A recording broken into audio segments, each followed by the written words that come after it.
Lorry থামিয়ে রাস্তার একপাশে রাখা হলো। আমি আর সতীশগিরি এগিয়ে গেলাম। অন্ধকার রাত, সোন নদের ধারের কাশচর দূর থেকে সাদা কাপড় পরা প্রেতের মতো দেখাচ্ছে। ভাই, সোনের ধারে যাস নে, ওদিকে বাঘ থাকে। একটা বড় অগ্নিকুণ্ডের সামনে একজন লোক বসে কি করছে। এবারের নিবেদন বিভূতিভূষণ বন্দ্যোপাধ্যায়ের গল্প ছেলে ধরা। গল্পের অডিও রূপান্তর ও পরিচালনায় সৌভিক সাহা। শুরু হচ্ছে ছেলে ধরা। বেড়াতে এসে আচ্ছা বিপদে পড়া গেল। বাংলোয় ফিরে এসেই দেখি ঝুমরির মা বাংলোর বারান্দাতে বসে আছে, তার সঙ্গে নাহানপুর গ্রামের কয়েকজন লোক। আসলে এই নাহানপুর হল সোন নদের ধারের একটা গ্রাম।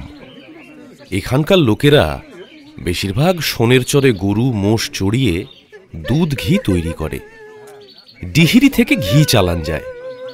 এই নাহানপুর গ্রাম থেকেই গত 15 দিনের মধ্যে 3 ছেলে হারিয়ে গেছে।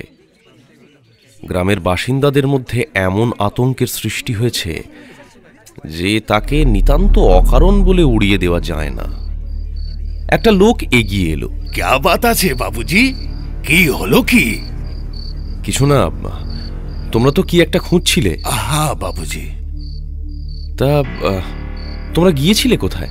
আরে ও বহুত দূর বাবুজি, বন জঙ্গলের দিকে। ও সব দিক আপ লোক চিনবে না। তারপরে ওরা পরামর্শ করতে বসলো। আমরা বাঙালি বাবু, লেখাপড়া জানা, আমরা কি বা পরামর্শ দিই ওদের। 15 দিনের মধ্যে 3 ছেলে উধাও। এখানে বাস করা দায় হয়ে উঠল। ডিহিরি শহর এখান থেকে অনেক দূর, প্রায় 9 মাইল রাস্তা। আমার মনে হয় সেখানে গিয়ে পুলিশের সাহায্য চাওয়া উচিত। আগের যে লোকটি কথা বলছিল তার নাম মন্নু আহির। মন্নু কথা বলছিল ওই অঞ্চলের হিন্দিতে। अरे बाबूजी, वो जंगल पहाड़ेर गांव। एक गांव में बेसी लोग थाके ना, बहुत दूर दूर गांव। अब एखाने एमन विपद होले अब बताइए हमरा बाजी की करे हैं? अभी तो আপনারা এসেছেন মজুমদার সাহেবের কুটিতে আছেন, এতে সচ বলছি বহুত ভরসা আছে। মজুমদার সাহেব তো বহুত বড়কা লোক, आजकल तो आसेनी ना। आगे आगे जब नतून कुटिया बनाए रहे वो टाइम तो खूब आसतेन, यहाँ पे থাকতেন। हाँ, ওরা সেদিন যখন চলে গেল তখন রাত 10টা। বেশ বড় দল বেঁধে মশাল জ্বালিয়ে নিয়ে চলে গেল। আর আমরা আমাদের সতীশগিরির নেতৃত্বে পরদিন হই হই করে হারানো ছেলে খুঁজতে বেরিয়ে পড়লাম। ঠিক ছিল রোটাসগড়ে গিয়ে ওঠা হবে, কিন্তু একজন মোষ চড়ানো বৃদ্ধ আমাদের বারণ করলেন। ওখানে কি করতে যাবে বাবুজি? রোটাসগড়ে তো লোক থাকে না। চৌকিদার একজন আছে, সে সবসময় ওপরে থাকে না, নিচে নেমে আসে। ওখানে যাওয়া তোমাদের কোনো কাজে লাগবে না। বনের মধ্যে এক জায়গায় আমরা সেদিন বাঘের থাবার দাগ দেখতে পেলাম। মহুয়া গাছের তলায় দিব্যি বড় বাঘের পায়ের থাবার দাগ। সতীশ বলল, আচ্ছা, ওদের বাঘে নিচ্ছে না তো? যা বাঘের ভয়ে এদেশে। তাই বা কি করে হবে? বাঘ গায়ের মধ্যে ঢুকলে সেখানেও তো পায়ের দাগ থাকতো, তাই না? কথাটা ঠিকই। হিরুর কথার পর কেউ আর কিছু বলল না। দুপুরে আমরা বাড়িতে খেতে এলাম।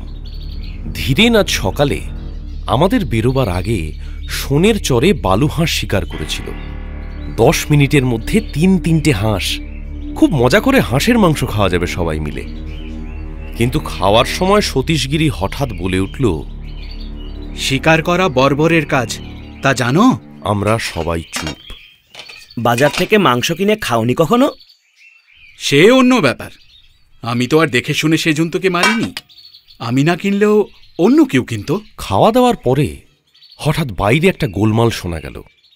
কয়েকজন লোক ব্যস্ত সমস্তভাবে বাংলোর কম্পাউন্ডে এসে হাজির হল। সতীশগিরি এগিয়ে গেল সবার আগে। কি হয়েছে?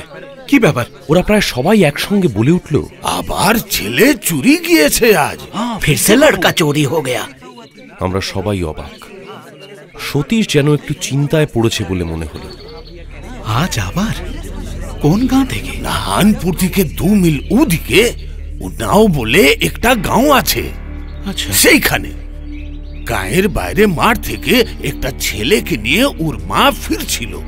अब কি করলো कि ছেলেকে রাস্তার পাশে রেখে সাল পাতা ভাঙতে লাগিল। और जब फिरे এলো তো দেখলো ছেলে নেই।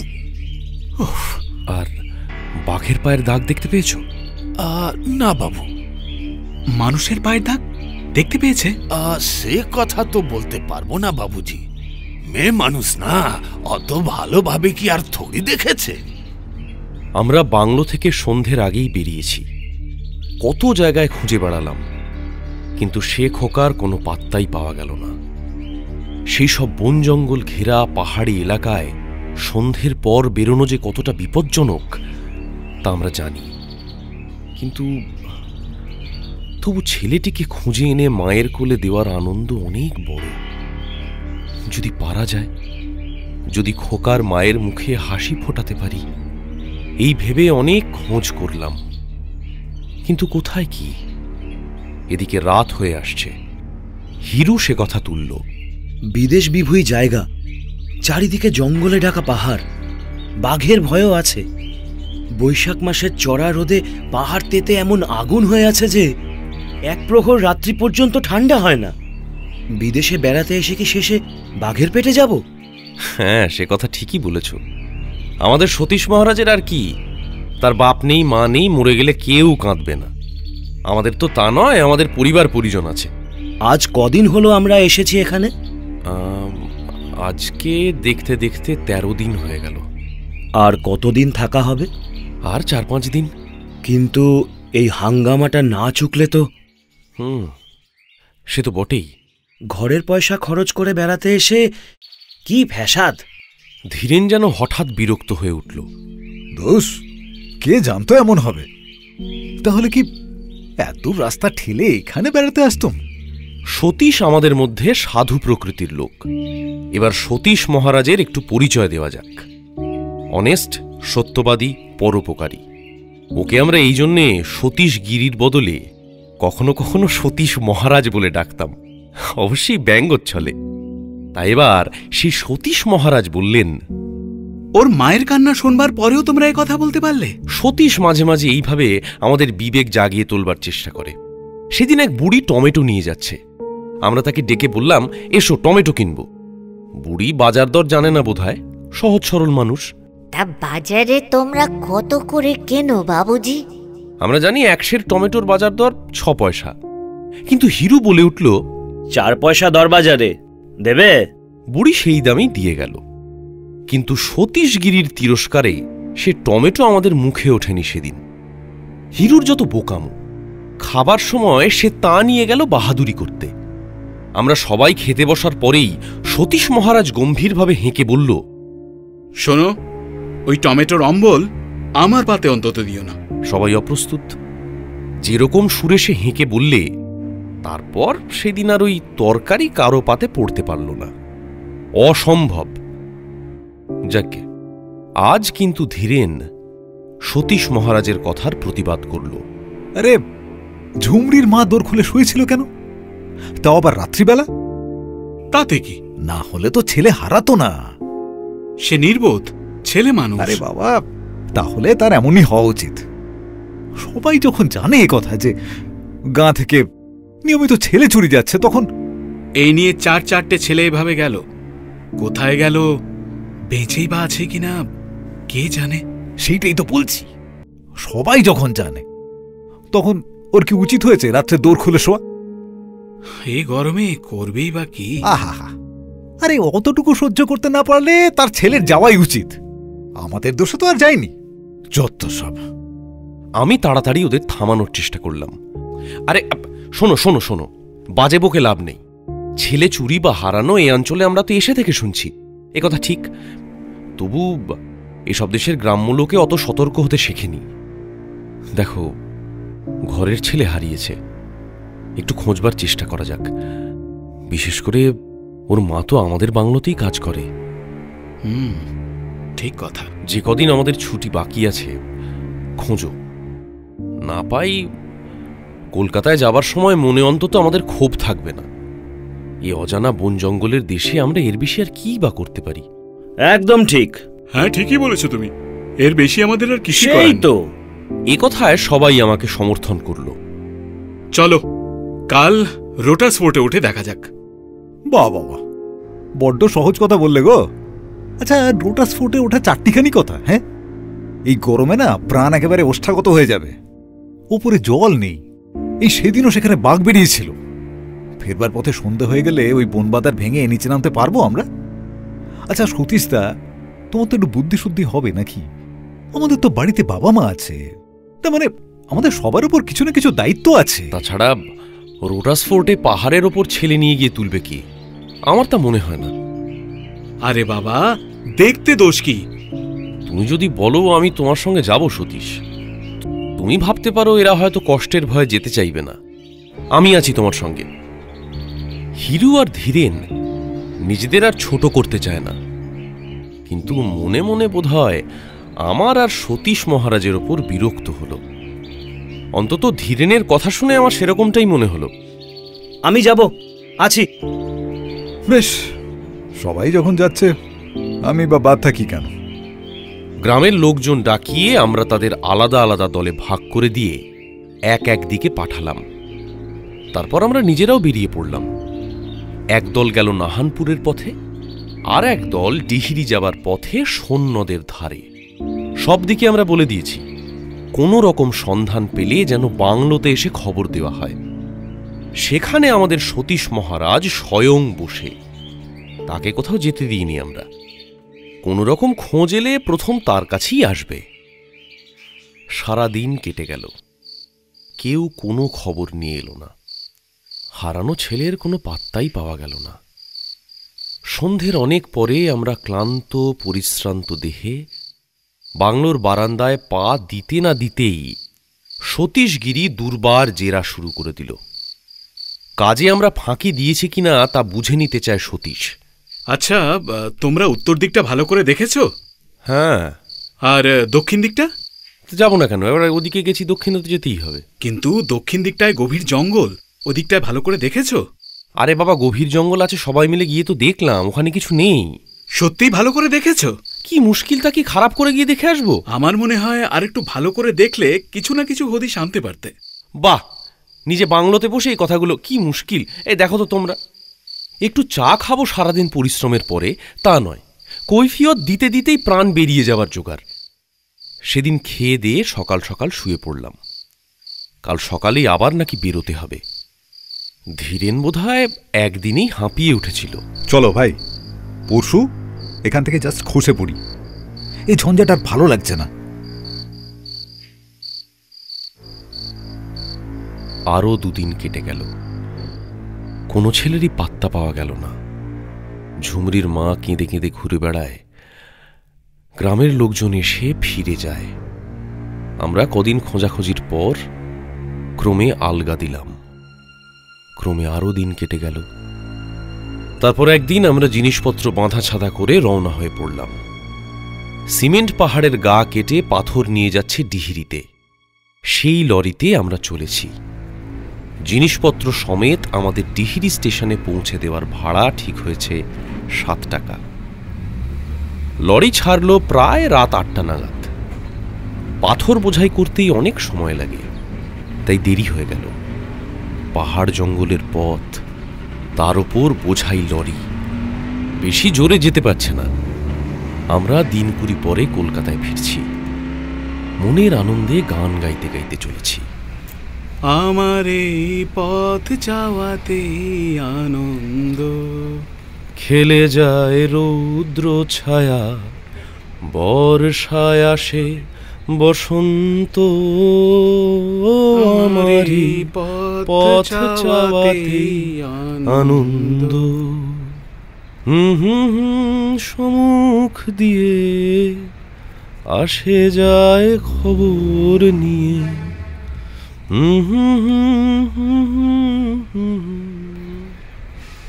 ডিমহা আর বোচাহির পাহাড়ের কাছাকাছি এসে ছোট্ট একটা পাহাড়ি নদী পার হতে লরির খানিকটা সময় লাগলো। হাঁটুখানেক জল, দুধারে হর্তুকি, মহুয়া আর শাল গাছের ঘন জঙ্গল। ডিমহা পাহাড়ের ওপরকার বনে কি একটা পাখি ডাকছে। এবারে লরি চলেছে হু হু করে। এমন সময় লরিওয়ালা বলে উঠল, ও ক্যা বাবুজি? আমরা লরি ড্রাইভারের পাশেই বসে। তখন 10টা, কোনো দিকে লোকালয় নেই সেখানটাতে। যে দেখি পথ থেকে খানিক দূরে জঙ্গলের মধ্যে এক জায়গায় আগুন জ্বলছে। কেউ যেন আগুন পোয়াচ্ছে কি ভাত রেঁধে খাচ্ছে। আমরাও চেয়ে দেখলাম কে ওখানে। কৌতূহল হলো দেখবার জন্য। লরি থামিয়ে রাস্তার একপাশে রাখা হলো। আমি আর সতীশ গিরি এগিয়ে গেলাম। আমাদের পেছনে পেছনে ধীরেন, হিরু আর লরি ড্রাইভার। আগুন আর যখন 500 মিটার মতো দূরে, তখন আমরা অবাক হয়ে দাঁড়িয়ে গেলাম। অন্ধকার রাত, সোন নদীর ধারের কাশচর দূর থেকে সাদা কাপড় পরা প্রেতের মতো দেখাচ্ছে। হিরুই প্রথম কথা বলল, ভাই, সোনের ধারে যাস নে, ওদিকে বাঘ থাকে। শোন, আমার কথা শোন, সিমেন্টের পাহাড়ের উপর চল। সতীশ মহারাজ অস্বাভাবিক গম্ভীর। ওটা সিমেন্টের পাহাড় নয়। সিমেন্ট জিনিসটা বালির সঙ্গে আরো জিনিস মিশিয়ে তৈরি করতে হয়। ওটা বেলে পাথরের পাহাড়, যাকে বলে স্যান্ডস্টোন। আমাদের মনের অবস্থা তখন সতীশগিরির এই বক্তৃতা শোনবার মতো নয়। আমরা আজ আর খুঁজতে রাজি নই।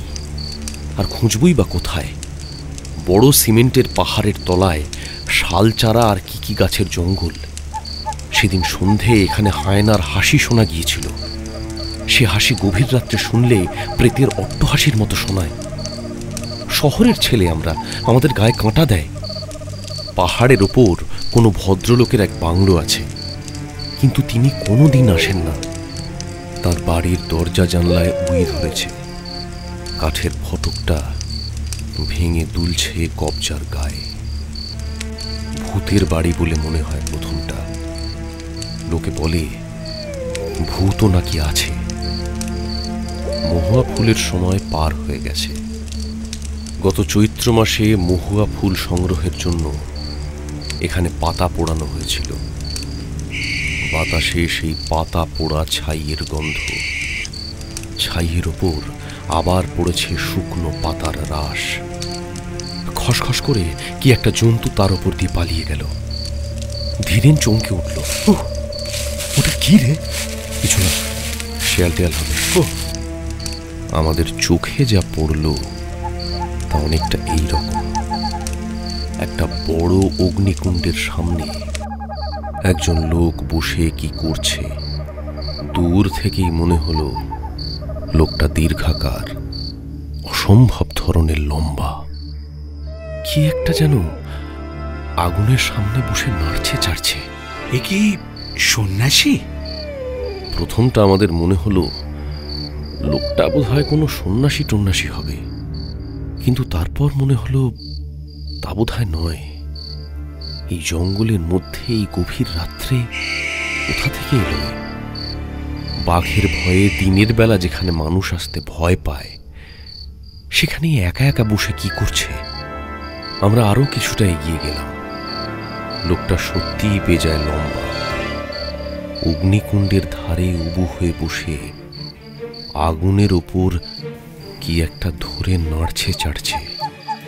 বেশ বড় কালো মতো একটা কি কি ওটা? আলো আঁধারে এসে জিনিসটা দেখাচ্ছে যেন একটা কালো কাপড়ের বান্ডিলের মতো। আমাদের সকলেরই দৃষ্টি সেই দিকে। কি জিনিস ওটা? হঠাৎ আমি চমকে উঠলাম। সেই কালো বান্ডিলের মতো জিনিসটা থেকে যেন একটা ছোট হাত ঝুলে পড়ল। সঙ্গে সঙ্গে সতীশ মহারাজ আর ধীরেন একসঙ্গে বলে উঠল, তো একটা ছোট ছেলে। তাই তো, আমরা তখন ভয়ে বিস্ময়ে কাঠ হয়ে সেখানে দাঁড়িয়ে আছি। আগুনের পেছনে ভীষণ লম্বা বিকট দেখতে লোকটাকে যেন রাক্ষসের মতো দেখাচ্ছে। দীর্ঘ ত্রিপুণ্ড্রুখোর কপালে লম্বা জটাজট, বুকের ওপর এতখানি লম্বা দাড়ি। লোকটা সামনে অগ্নিকুণ্ডের ওপর একটা ছোট ছেলেকে দুহাতে ধরে ঝলসা পোড়া করছে। বাতাসে মরা পোড়ার বিকট দুর্গন্ধ। আমরা কেউ এগোতে সাহস করলাম না। কারো মুখে কোনো কথা নেই। এই গভীর রাত্রি, নির্জন পাহাড় জঙ্গল, কোথাও লোকালয় নেই কাছে, আর সামনে এই নররাক্ষস। কেমন একরকম আতঙ্কে আমরা সবাই মোহগ্রস্ত হয়ে চুপ করে আছি। এক পাও কেউ এগোয় না। লোকটা একবার আমাদের দিকে কটমট চোখে দেখল, তারপর যেন বিরক্ত মুখে সেই আধ ঝলসানো ছেলেটাকে তার কাঁধে ফেলে নিল, ঠিক যেমন লোকে গামছা কাঁধে ফেলে সেই ভঙ্গিতে। তারপর ধীর গম্ভীর পদবিক্ষেপে অন্ধকারে বনের ওপারে অদৃশ্য হয়ে গেল। সতীশগিরির মুখ দিয়ে অস্ফুটে একটা কথা বেরিয়ে এলো, ছেলে ধরা। শুনলেন বিভূতিভূষণ বন্দ্যোপাধ্যায়ের গল্প ছেলে ধরা। প্রযোজনা শান্তনু চ্যাটার্জি। গল্প পাঠে অনুজয় চট্টোপাধ্যায়। গল্পের সূত্রধার ও বৃদ্ধার চরিত্রে জয়তী চক্রবর্তী, সতীশ জয়দীপ সেন, মুন্নু অনিল তিওয়ারি, হিরু সায়ন্তন সেনগুপ্ত, লরিওয়ালা ও বৃদ্ধ রাখাল পার্থপ্রতিম বন্দ্যোপাধ্যায়। শব্দগ্রহণ সুরজিৎ গাঙ্গুলি। আবহ ও শব্দ নিয়ন্ত্রণ গোপাল দাস। ধীরেন অডিও রূপান্তর ও সমগ্র পরিচালনায় সৌভিক সাহা। গল্পের কাহিনী ও সমস্ত চরিত্র লেখকের কল্পনাপ্রসূত। বাস্তবের সঙ্গে কোনো মিল থেকে থাকলে তা সম্পূর্ণ অনিচ্ছাকৃত ও কাকতালীয়। এই অডিও পরিবেশনা শুধুমাত্র মনোরঞ্জনের জন্য। এর উদ্দেশ্য কোনোভাবেই কোনো জাতি, রাষ্ট্র, ব্যক্তি, জাত বা ধর্মকে আঘাত করা নয়। মদ্যপান, ধূমপান, মাদক সেবন স্বাস্থ্যের পক্ষে ক্ষতিকারক। এমন আরও অনেক গল্প আছে আমাদের কাছে। শুনতে থাকুন, সঙ্গে থাকুন।